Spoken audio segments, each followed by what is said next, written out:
America, Russia और चीन के बाद अदृश्य विमान मेड इन हिंदुस्तान। आप जिस विमान का मॉडल अपनी स्क्रीन पर देख रहे हैं, ये भारतीय वायुसेना का पहला स्टेल्थ विमान होगा, यानी ऐसा विमान जिसे रडार देख नहीं पाएंगे। सरकार ने स्वदेशी फाइटर जेट को डिजाइन और डेवलप करने को हरी झंडी दे दी है और इस प्रोजेक्ट का नाम है एडवांस्ड मीडियम कॉम्बैट एयरक्राफ्ट।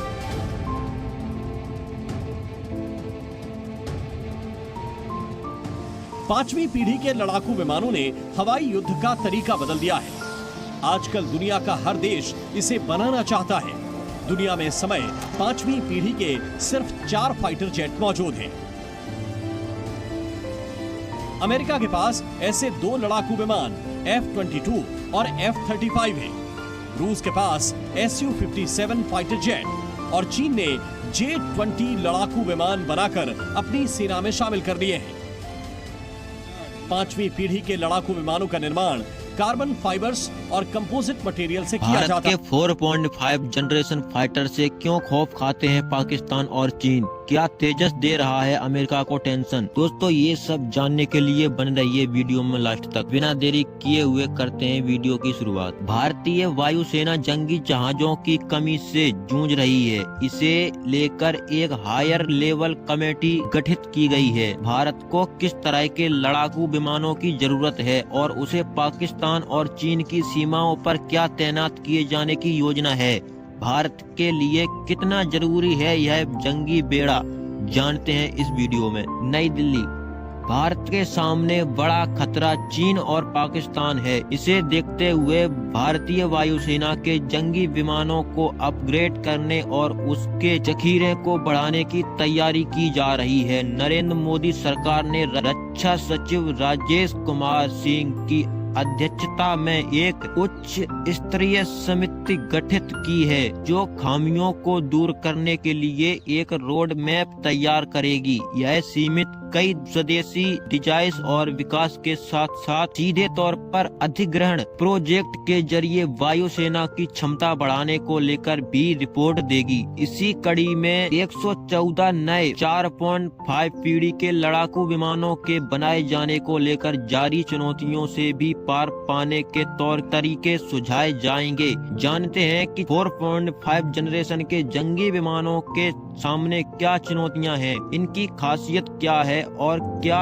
इससे पाकिस्तान और चीन जैसे खतरों से निपटा जा सकेगा? क्या चीन पाकिस्तान को देखते हुए इन पहरेदारों की जरूरत? चीनी वायुसेना ने वास्तविक भारत के नियंत्रण रेखा पर भारत के सामने स्थित अपने सभी एयरबेस जैसे हॉटन, कासगर, गरगुंसा, सिगात्से, बगड़ा, निगंची और होम्पिंग पर नए रनवे, मजबूत शेल्टर, ईंधन और गोला बारूद जैसी भंडार सुविधाएं बढ़ाई हैं। इसके अलावा चीन ने अतिरिक्त लड़ाकू विमान, बम वर्षक, टोही विमान और ड्रोन तैनात किए हैं। ऐसे में भारतीय वायुसेना को भी अपने अटके प्रोजेक्ट को तेजी से पूरा करने की जरूरत बढ़ गई है। वहीं पाकिस्तान की ओर से भी सीमा पर घुसपैठ की कोशिशें जारी हैं। बड़ी चुनौती 4.5 पीढ़ी के लड़ाकू विमानों पर गतिरोध कम होगा। समिति के सामने सबसे बड़ी चुनौती 1,25,000 करोड़ रुपए के शुरुआती अनुमान के साथ विदेशी सहयोग से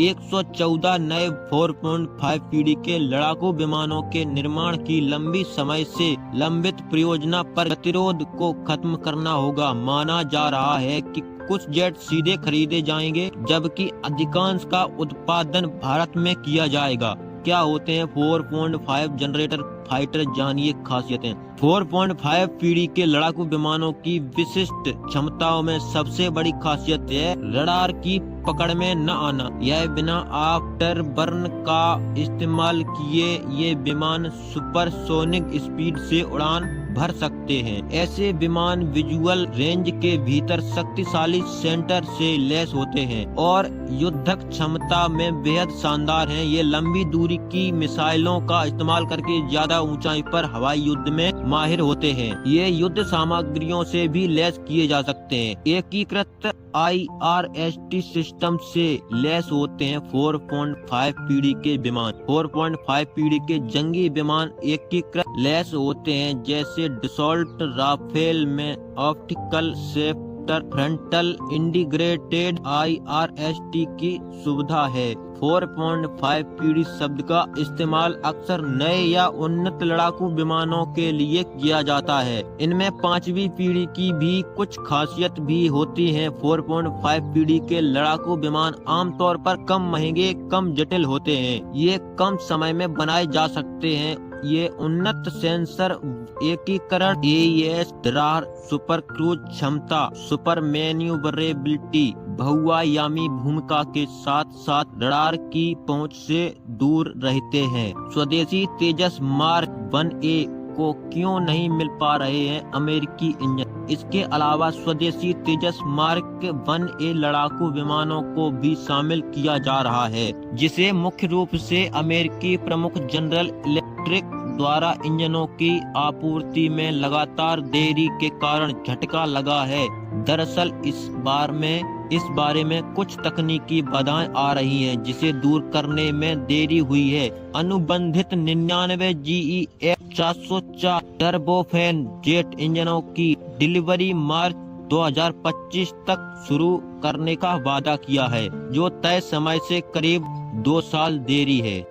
पीढ़ी के लड़ाकू विमानों का निर्माण कार्बन फाइबर्स और कंपोजिट मटेरियल से किया जाता है, इसलिए दुश्मनों के रडार पर यह विमान टेनिस की छोटी बॉल के आकार का नजर आएगा। और इसी खासियत को स्टेल्थ तकनीक कहा जाता है, जिसकी वजह से कोई दुश्मन 5वीं पीढ़ी के जेट को आसानी से निशाना नहीं बना पाएगा।